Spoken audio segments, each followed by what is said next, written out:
à la traversée de la Manche. Davantage avec Mohamed Oumfa.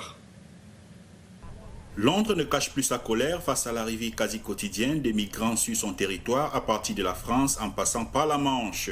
Les 30 juillet et 7 août dernier, la Grande-Bretagne avait enregistré des records journaliers de 202 et 235 migrants interceptés en provenance de la France, provoquant une réaction du Premier ministre Boris Johnson excédée.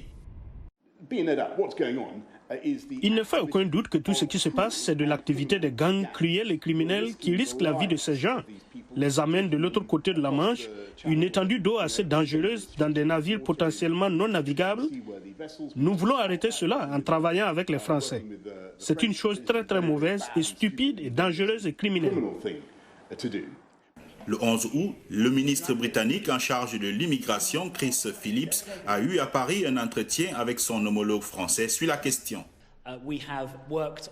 Nous avons travaillé sur un plan opérationnel conjoint dans le but de couper complètement cette route. Je suis également ravi que les Français se soient engagés à désigner leur propre commandant pour assumer la responsabilité dans ce domaine, ce qui est une avancée très importante.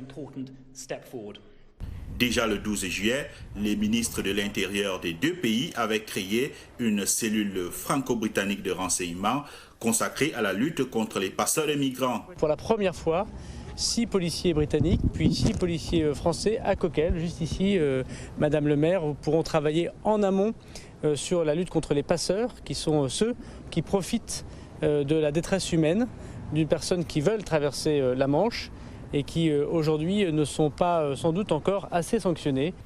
Mais au-delà des apparences, Londres s'impatiente. Selon les lois en vigueur, une fois qu'un migrant entre dans les eaux britanniques, il est presque impossible de le renvoyer en France. Les autorités britanniques avertissent que ce ne sera plus le cas à partir de janvier prochain avec la sortie de la Grande-Bretagne de l'Union européenne.